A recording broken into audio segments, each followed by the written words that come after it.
Yesu ashimwe bene data bwoko bw'Imana. Haleluya, haleluya. Reka twibukanye amajambo meza avuga ngo Yesu agiye kuza vuba. Yesu aravuga ngo ndaza nzanye ingero kugira ngo ngerere umuntu wese ibikwiranye n'ivyo yakoze. Ndagira ngo twibukanye ayo majambo, buri muntu wese yibaze ivyo yakoze, yiyibutse ivyo yakoze. Mbega uyu munsi umaze gukora ibyiza bingahe? Mbega uyu munsi uzohembegwa iki? Mbega uyu munsi imirimo wakoze niyihe izotuma ujanwa mu ijuru ukavyagira uburyo bw'umwami wacu Yesu Kristo, ukicarana nawe ku ntebe yiwe y'ubwami, nk'uko nawe yanesheje akicarana na data ku ntebe yiwe y'ubwami. Nawe birashakirwa ngo uneshe uze wicarane n'umwami Yesu ku ntebe yiwe y'ubwami. Imana ishimwe cyane. Haleluya, haleluya, haleluya. Nuko rero amajambo reka tuyasangire mu byahishuro Yohana 2:2. Ibyahishuro Yohana 2:2 mwene data, umurongo w'12. Jambo ry'Imana riravuga ngo ndaza vuba nzanye ingero kugira ngo ngerere umuntu wese ibikwiranye n'ivyo yakoze. Ndi Arufa na Omega, uwa mbere n'uwa nyuma, itanguriro n'iherezo. Hahirwa bamesura imvune zabo kugira ngo babone kwegera ca giti c'ubugingo, kandi bace mu birimba bashike kuri wa murwa.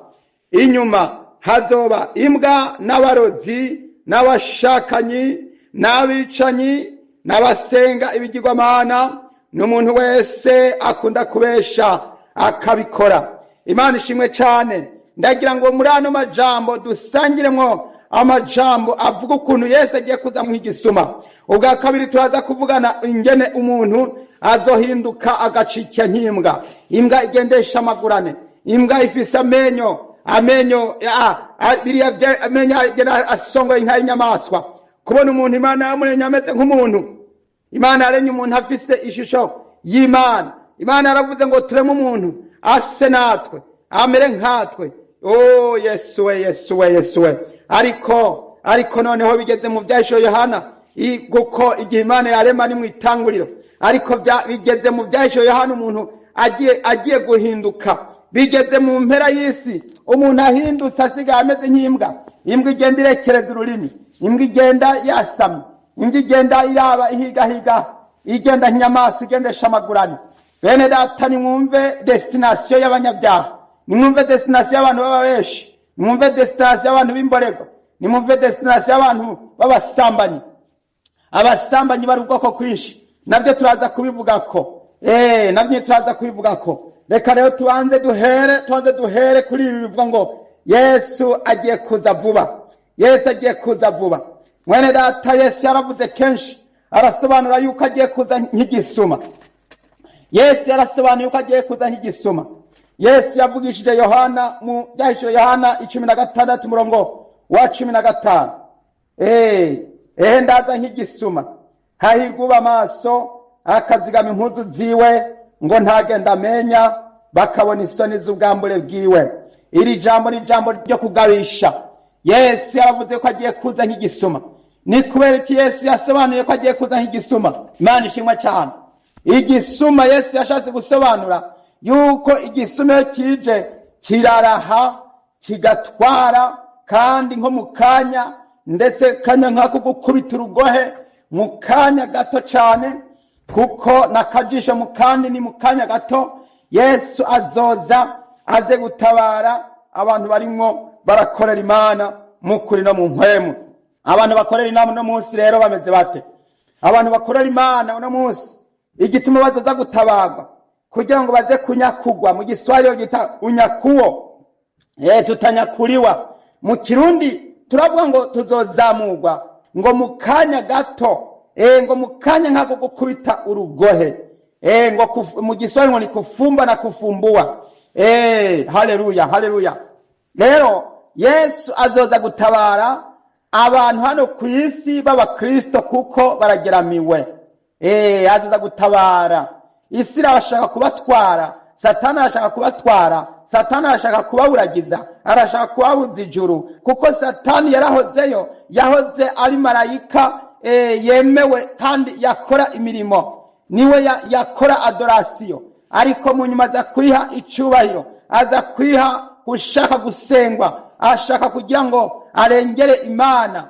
Rero nico gituma aho hantu Satani yakorewe akavanwayo, nawe rero arimo arashaka kuzorimbukanwa, arimburanwe n'abandi, kuko n'igihe yakorogwa hari abo yahenze, arabaroha, arabasuka. Abamarayika hafi igice kimwe ca gatatu c'abamarayika barakorowe, bakoranwa nawe, baca bitwa abadayimoni. Uno munsi nibo barimo barafatanya na Satani kuzimiza abantu.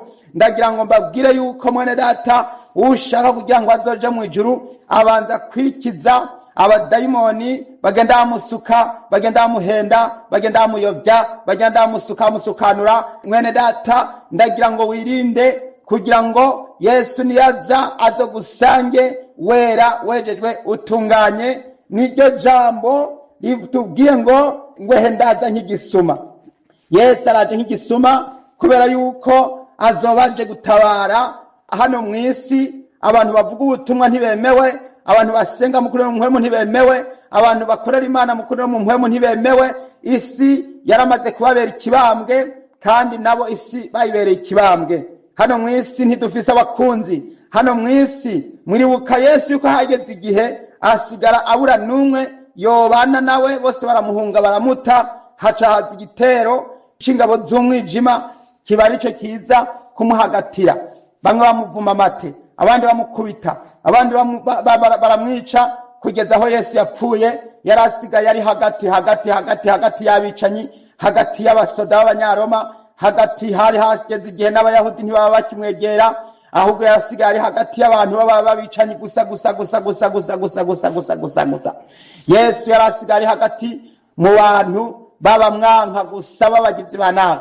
Rero hagiye kugera igihe hano ku isi hasigare umuntu ahagatiwe, asigara ari wenyene, ahagatiwe, asigara ari wenyene, ahagatiwe. Muribuka yuko igihe umwuzure wagera, isi yasigaye itakigiramwo abantu b'abasenzi, abarabasenzi, abarabakizwa, abarabakozi b'Imana, bose bararangira. Hasigara urugo rumwe gusa, hasigara umuntu umwe gusa, nawe yari afise abahungu batatu n'abakazana biwe n'umugore wiwe witwa Nowa. Niwe wenyene yari asigaye. Rero hazogera igihe ku munota wa nyuma isi zunguruke abana b'Imana, kuko Yesu yaravuze ngo uko byari biri ku misi ya Nowa niko bigiye kuba kandi mu gihe umuzo w'umwana w'Imana uzoza ahazozira.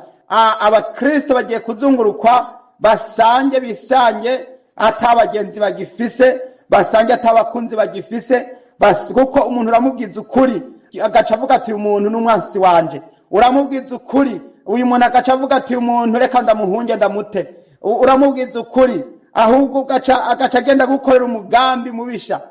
Niko tubibona Yesu yasigaye wenyene. Iherezo ryari rigeze, ariko cari igihe ciza. Ubwo Yesu yageze kuri ico gihe c'iherezo ryiwe, nico gihe yaratanguye gushinga ishengero. Natwe rero ubwo tugiye gusigara turi mu kaga ka twenyene, turi twenyene, umuntu aritera karisama, atawundi ariko arashigikira ukuri muri twe, kugira ngo bigaragare dukorera Imana, kuko birashariwa ko twari dukwiye guhaguruka buri muntu agashigikira mugenzi we, undi agashigikira mugenzi we, undi agashigikira mugenzi we, tugashigikirana. Umwe arivuze undi akaritera, undi akarisama, hanyuma rero tugashigikirana. Ariko noneho abantu bahisemo ubugarariji, bahisemo ubugambanyi, bahisemo guhemuka, bahisemo guhemukira Imana. Ariko rero mwene data, ndagira ngo nkubwire yuko arico gihe Yesu agiraze kunyakuwa kanisa. Oh haleluya, l'enlèvement de l'église, kuduzwa kw'ishengero mu kanya gato, mu kanya nko kubita urugohe. Yesu agiye kuza nk'igisuma, Yesu agiye kuza nk'igisuma. Rero ni muri ano majambo twasomye ivyahishuro Yohana 2:12, ndaza vuba zanye ingero kugira ngo ngerere umuntu wese ibikwiranye n'ibyo yakoze. Yesu araje kugushimira ku byiza wakoze ndetse no ku bibi wakoze. Wakoze iki? Mbega uno munsi mwakora iki? Mbega uno munsi ko abantu bagutakambiye hari icyo babamariye, hari icyo babafashije, hari icyo babahaye, hari icyo mbega warabasengeye hoho ubuze icyubaha? Nimba wabuze icyubaha, mbega waravuze nka kumwe Petero yavuga na Yohana ati feza n'izahabu ntabyo dufise, atariko icyo dufise turakiguha mu izina rya Yesu, haguruka utambuke. Mbega warasenze, warasengeye umuntu, mbega waramugezeko, mbega waramusanze, wamumariye iki? Rero tubuze ibyo tubaha, tubasengere, dusengera abantu. Kandi niyo womuha ugomba gukizwa, ugomba kwezwa, ugomba kwihana, ugomba gutungana. Kandi mwene data, hano turaza kuri abandi majambo avuga iby'abanyabinyoma. Turaza kubona umugabane w'abantu babagararije, turaza kubona umugabane w'abantu bahemukiye Imana. Reka turabe aya majambo agiye kuzogaragara kuri aba bantu, mwene data. Hano hari amakategori, reka tuyarabe ku murongo wa 15. uze kwiraba mu kategori wo burimo. Mbega ikategori rimwe ni iyihe? Mwene data, turaza kubona ikategori y'abantu bazocika nk'ibikoko, bazomera nk'imbwa, ngo inyuma hazoba imbwa. Umurongo wa 15, inyuma hazoba imbwa. Mbega imbwa nzizo, mbega mwene data, yewe mwene data, banza ushaka agatima mpembero wirohoze. Mbega ubwo ntuzavumera nk'imbwa. Imbwa igenda irekereza ururimi, imbwa igendesha amagurane, imbwa igenda yasamye, igenda imeze nk'igikoko cy'inyamaswa. Kubona umuntu yavutse ku mubyeyi, yavutse ku mubyeyi ari umuntu, akavuka rimwe n'Imana, Imana ikamurungika mu isi kugira ngo aze gukora imirimo myiza, ariko uyu muntu yahindutse imbwa, azohinduka imbwa. Umuntu yakoze muri gahunda ziyo no mateka yiwe yabaye nk'imbwa. Uyu muntu yarangije nabi, uyu muntu yasozereye nabi, umuntu agiye gusozera nabi. Uyu muntu ndagira ngo mwene data ndakubwire ngo nimba ugiye gusozera nk'imbwa, ugiye gupfa rubi, ugiye gupfa nabi, uzopfa wumye, uzopfa wanikiwe, uzopfa nabi, uzopfa usigaye wenze nk'imbwa. Imbwa mu kugira ngo igende bayifatisha uruzegeri, bakagenda bayikwega bayikushimura, kuko imbwa iba ari imbwa nyene. Imbwa ntabwo ikiri umuntu. Ubu izimbwa ziri mu bantu, abantu bagiye gucika imbwa koko, canke abantu baza barabaye nk'imbwa koko, kuko iri jambo niryo bahereyeko, ngo inyuma hazoba imbwa. Inyuma y'igisagara, inyuma y'umugwa Yerusalemu, abantu batemeye kuza muri wa muzuko wa mbere bazaba bameze nk'imbwa. Ndagira ngo mbabwire imbwa ukuntu igenda barinze kwishira ku ruzegeri. Ni kubera yuko muri no minsi abantu bagiye gushirwa ko uruzegeri, bazobohwa. Mu kuboho bazobashirako minote, bazobashirako akitwa microchip, ahantu utazoba ugifise uburyo bwo kwideplasa batagufise. Aho uzoja hose azakubona, aho uzoja hose azagufise, nta nubwo babasha kwihana. Ntibikunda, umutima wo kwihana bazawukurayo, bagushira nk'umutima w'imbwa, bagushira nk'umutima w'inyamaswa, kuko microchip igukura mu mutima wa kimuntu ikagushira nk'umutima w'inyamaswa.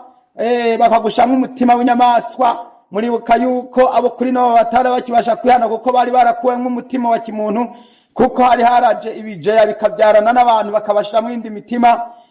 Rero bagenda uko baba bakomora, babashamwe ibindi, bakabashamwe ibindi, imibiri yabo irononekara. Abantu bari barakomowe ubumara bw'imbwa bwari bwarabayinjiyemo. Abandi bari barakomwe ubumara bw'ibyo bivejuru, byari byaraje kuzimiza no guhonya no gutikiza.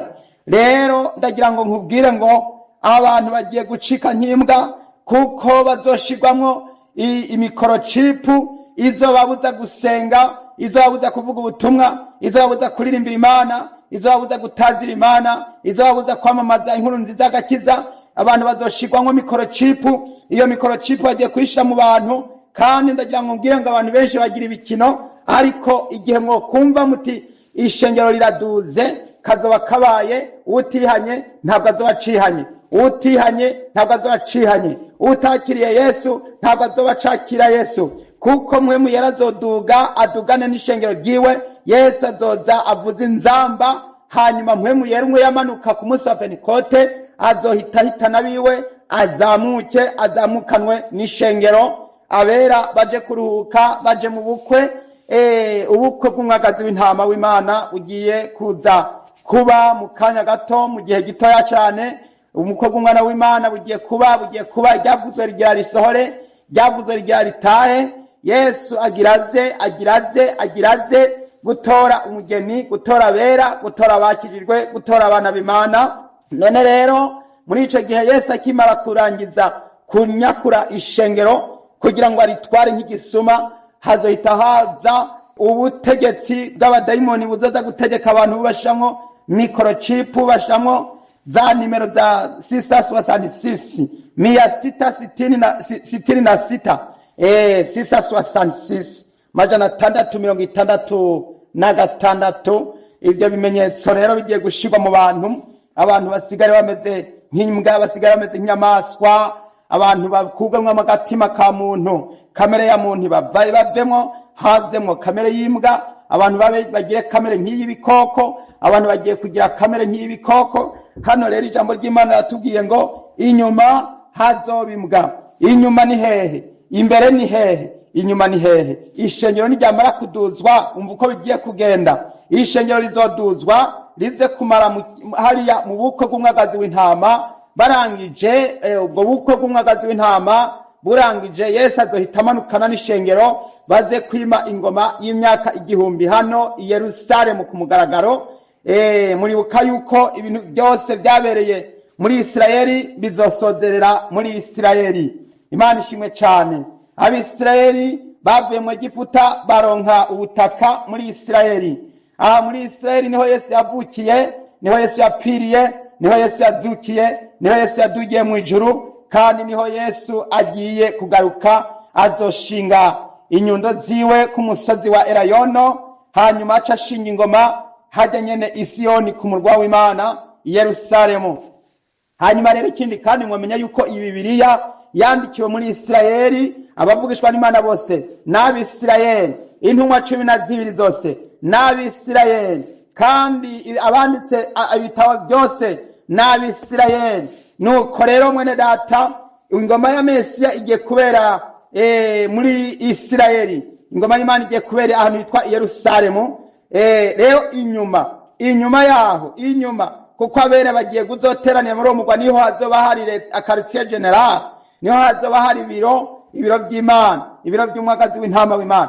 Ubwa mbere yaje ari umwagazi w'intama, ariko uboho agiye kuza ari intambwe y'umuryango wa Yuda, agiye gutegeka isi yose ayitegekesha inkoni y'icuma, agiye gutegeka isi yose ayitegekesha inkoni y'icuma, kandi ngo azobamenagura nk'uko bamenagura inzabya zibumba.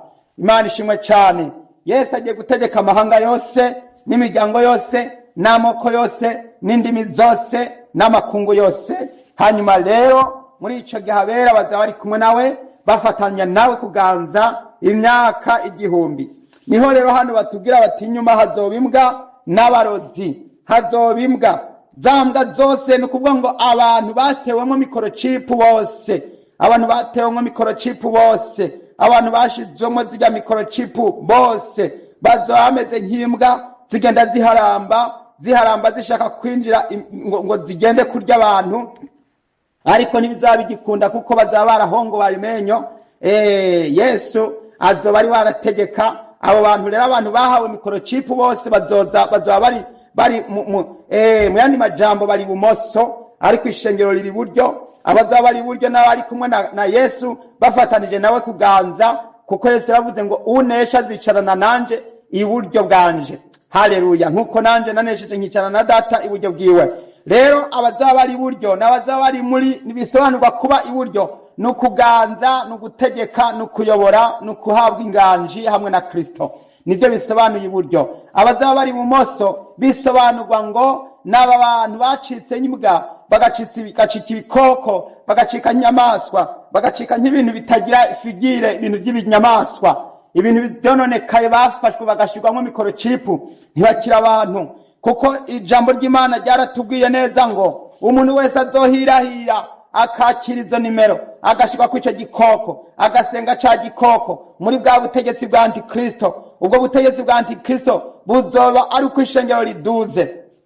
Nguwo muntu ngo azohita yandikirwa kushigwa mu kiyaga ca kumuriro n'amazuku, arico rupfu rwa kabiri. Azohita babazanywa hamwe na Satani.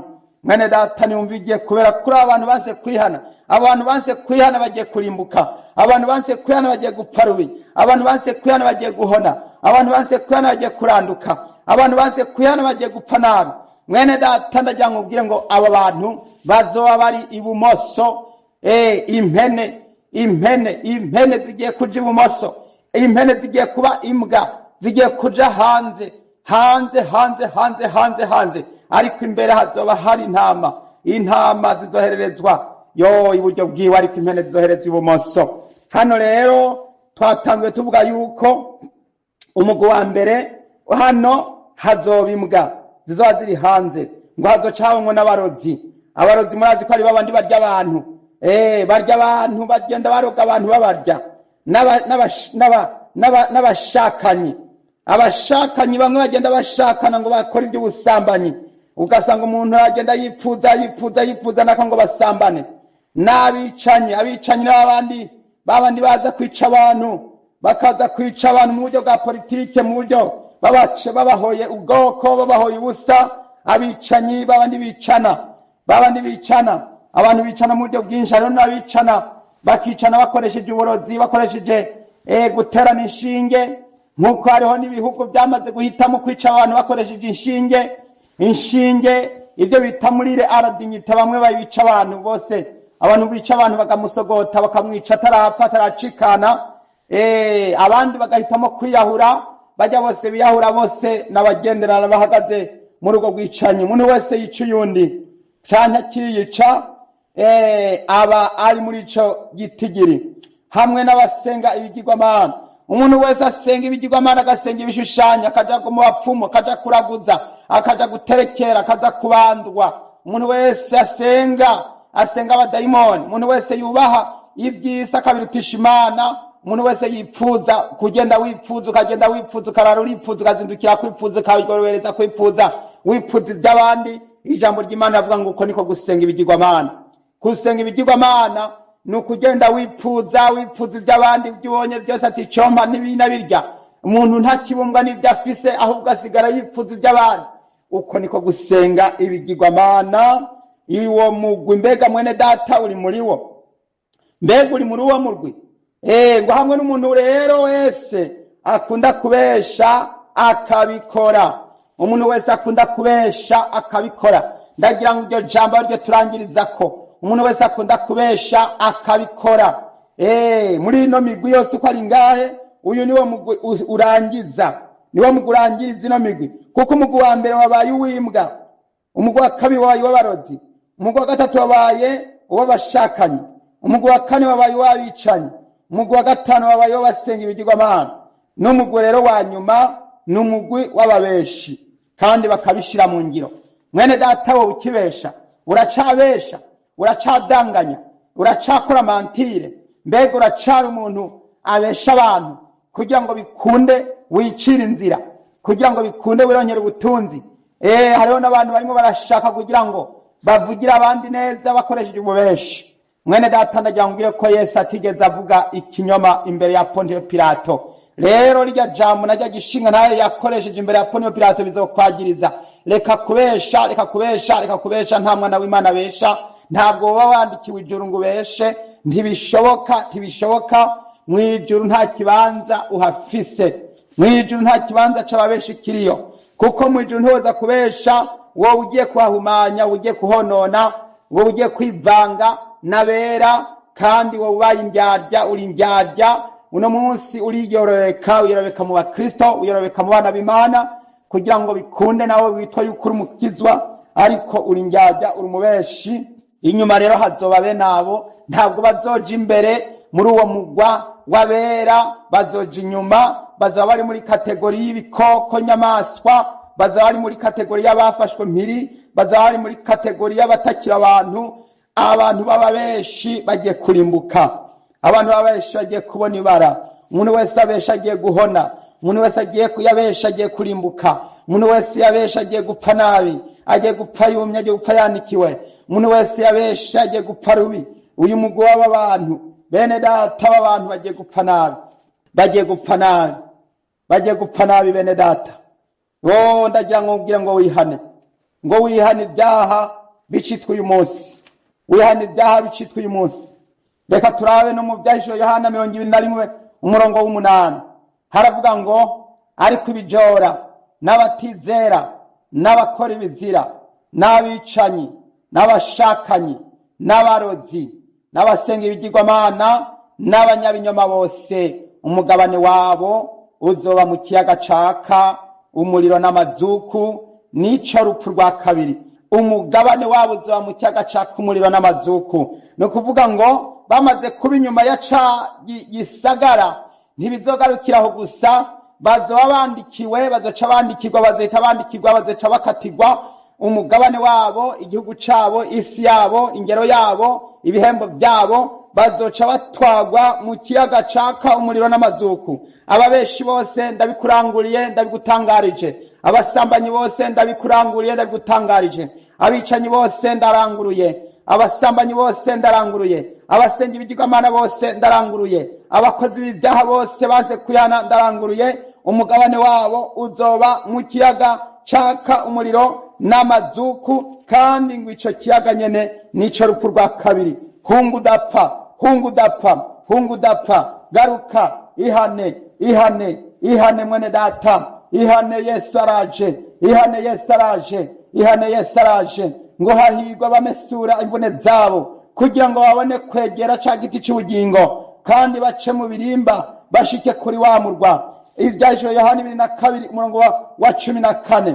Mwene data, hahirwa abamesura imvune zabo, hahirwa umuntu ariko aramesura imvune, kuko Yesu araje azoza gutora abambaye neza, ambaye impuzu z'ubukwe, abantu bejejwe, batunganye, bakijijwe, abantu bemeye gukorera Yesu mukuri no mu mpwemu, abantu bemeye kumesura imvune zabo. Hahirwa abamesura imvune zabo kugira ngo babone kwegera ca giti c'ubugingo. Mwene data, kugira ngo dushikire ico giti c'ubugingo, cyo kugira ngo ntuzokongere gupfa ariko uzobane n'Imana ibihe bidashira, banza umesure, banza umesure inyamba yawe iranduye, banza umesure impuzu zawe ziranduye, banza umesure ibyaha byawe byabaye umurengera, banza umesure wabaye umugarariji yeruye, banza umesure. Pfukama wihane, pfukama wihane wature, pfukama wihane wature. Yesu agiraze gutora abera, Yesu agiraze gutora ishengero. Mwene data, n'igihe cawe cyo kumesura, kuko abatazomesura bagiye kubona ibara, bagiye kubona ibara. Mwene data, mumva ico nkwipfurije kiri muri aya majambo Yesu yavuze mu Vyahishuriwe Yohana 3. Oh haleluya! Ivyahishuriwe Yohana 3 umurongo wa 21. Jambo ry'Imana ravuga ngo unesha nzomuha kwicarana nanje ku ntebe yanje y'ubwami, nkuko nanje nanesheje nkicarana na data ku ntebe yiwe. Uri n'ugutwi niyumve ico mpwemu abwira amashengero. Nesha nshuti y'umusaraba, nesha, tinda ibinyoma, reka kugoreka ururimi, reka kubesha. Na Yesu ntiyakubeshe, Yesu ntiyakubeshe ibyagusezeraniye, yarabiguhaye. Yari yaragusezeraniye ko azoguha urugo, yararuguhaye. Yari yaragusezeraniye ko azoguha ibondo, yarabiguhaye. Yari yaragusezeraniye ko azogukiza ingwara, yazigukijije. Yari yaragusezeraniye ko azogutabara abansi n'abicanyi, yarabagukijije. Yari yaragusezeraniye ko azoguharira ibyaha, yaraguhariye muri Yesu igihe yadupfira ku musaraba. Yesu yarakubabariye ibyaha byawe, hasigaye yuko we ubwawe uvyemanga ukatura. Atura ibyaha wakoze, ibyo wavuze, ububeshi wabeshi, ubusambanyi wasambanye. Atura ubumaka n'ubugarariji, atura ibibi byose wagendeyemo. Ndagira ngo ngusengere, ndagira ngo ngusengere mwene data, emera gusengerwa, emera gusengerwa, emera gusengerwa, emera kwihana, emera guca bugufi, emera kwihana, emera kwatura. Ndagira ngo dufatanyire isengesho, maze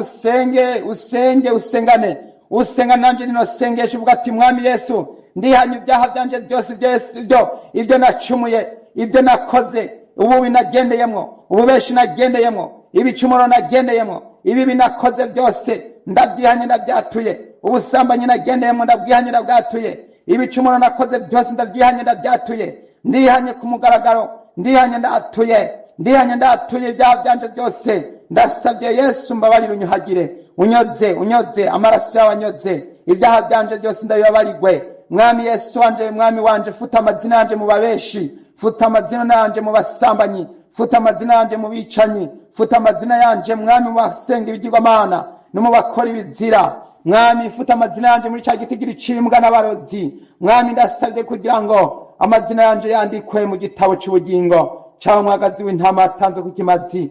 uhereye kuremwa kw'isi. Ndakwakiriye mwami Yesu, mwami n'umukiza mu bugingo bwanje. Ndihanye ibyaha byanje byose. Mbabarire, umbabarire, umbabarire. Umuntu wese asenga asaba Imana imbabazi. Usaba Imana imbabazi, usaba Imana ikigongwe. Mwene data watura ibyaha byawe udahishije udasigaje na gatoya. Turagira ngo dukomeze gusengana natwe, dusenga umuntu wese yisengere, nawe wisengere. Wayisengere, wisabire imbabazi, wisabire ikigongwe. Mwami Yesu, ndi ndaciye bugufi imbere zawe. Ibyaha byanje byose bibabarigwe, ibicumuro byanje byose bihanagurike. Ibyo nakoze byose ndabyihanye. Ndasabye mwami, impuzu zanje zimesugwe. Mesuriye, ndamesuye impuzu zanje. Mwami ndamesuye. Yesu, ndasengera abera bose bamesure. Ndasengera umwene data amesure. Imvune ziwe zongere kwera. Amazina yiwe yandikwa mu gitabo cy'ubugingo cyawo mwagazi w'intama atanzwe kukimaze uhereye kuremwa kw'isi. Yesu, mubabarire icana kaha n'ibicumuro byose bibabarigwe. Yakira ubugingo budashira. Yongere kwakira Yesu mwami n'umukiza mu bugingo bwiwe. Mwami Yesu Kristo, ntaba ari we yigendesha asigara agendeshwa nawe. Ntaba ari we yivugisha asigara avugishwa nawe. Yesu, ntaba ari we yikoresha asigara akoreshwa nawe. Ndamusengeye Mana, ndamusengeye mu izina rya Yesu, mutabara murokore. Wongeye kumugirira neza no kumuhingura no kumuvugutira no kumweza. Mwami, ndasengera abera bose batabara bakize. Umuntu wese ataramesura imvune ziwongere kumesura imvune ziwe. Maze mwami Yesu ace mu birimba ashike kuri wa murwa. Mwami, kugira ngo azashobore kubana nawe iteka ryose. Turagushimira mwami ku bantu babohotse. Ndagushimiye ko mvise ugusenga kwanje. Ndagushimiye ko mbabariye. Ndagushimiye ko ngiriye imbabazi. Ndagushimiye ko wabariye umwene data. Umugiriye imbabazi, umugiriye ikigongwe. Ndagushimiye ko wabariye abera bose. Ndagushimiye ko twambitse impuzu nziza zera zitanduye zikayangana. Ndagushimiye ko amazina yacu yanditswe mu gitabo cy'ubugingo cyawo mwagazi w'intama. Urakoze nuhabwa icyubahiro. Nanje ndabishimye nkenguruka. Izina ryawe rihabwa icyubahiro. Ndabyambaje nshima kandi nkenguruka mu izina ry'umwami wacu Yesu Kristo adupfiye ku musaraba igorogota. Amen. Amen. Yesu Kristo abahezagire. Mwari kumwe na mwene Sombo nimpa Abeli. Telefone utanguza igiharuro kimwe 81958 Haleluya, haleluya. Umwami Yesu araje gutora ishengero. Maranatha. Yesu abahezagire cyane. Amen.